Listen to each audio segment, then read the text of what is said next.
court decision over a major black economic empowerment mining deal, an investigation underway into Pretoria plane crash. Good afternoon to you. The North Gauteng High Court has set aside a decision by the Department of Minerals and Energy to grant 21% prospecting rights to black economic empowerment company Imperial Crown Trading.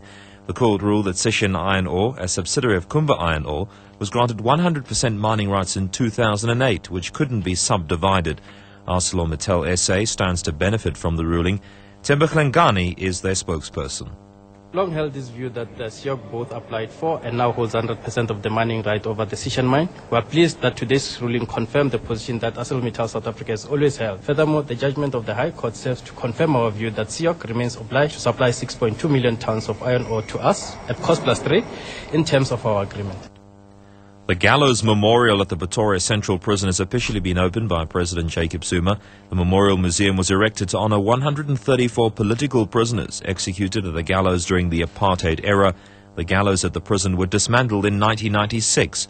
President Zuma says the executions caused pain and suffering for many. All South Africans suffered for this freedom. Lives were lost and many families went through untold pain and suffering. We therefore open this museum as a place of healing. May the spirits of our loved ones now rest in peace. They have walked the steps that they walked on their last journey to the gallows. An association of accounting firms, BDO-SA, says the cost of an extra public holiday, as declared by the presidency, will result in an estimated 7 billion rand loss in turnover. Acting President Kgalema Motlanthe yesterday declared December 27th a public holiday. BDO-SA says South Africa is a developing economy with high levels of unemployment, and it has to compete with countries like China, who only has 4 public holidays. The Civil Aviation Authority started a probe into the cause of an accident in which a home-built microlight aircraft crashed into a car outside the Zwartkops Raceway south of Pretoria last night. 2 people died in the accident. The authorities' Obo Chakarisa says an initial report will be released within 30 days.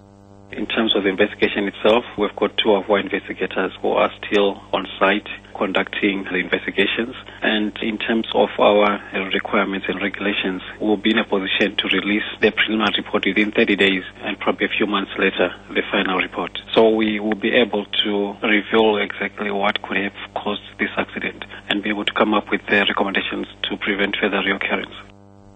2 teenagers have died in an initiation school in Ottersdal, while 7 others were admitted to hospital with septic wounds. Northwest Police say a traditional healer and a worker at the school have been arrested. The school had 21 boys aged between 14 and 21 years old and was closed down by police. The U.S. military has officially ended its war in Iraq at a ceremony with U.S. Defense Secretary Leon Panetta nearly 9 years after the invasion that ousted Saddam Hussein. The last 4,000 American troops will withdraw by the end of the year. Nearly 4,500 U.S. soldiers and tens of thousands of Iraqis lost their lives in the war.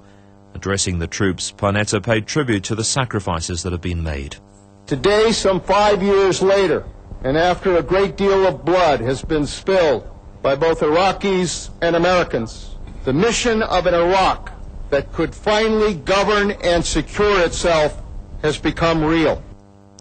The top stories of the North Gauteng High Court has set aside a decision by the Department of Minerals and Energy to grant 21% prospecting rights to black economic empowerment company Imperial Crown Trading.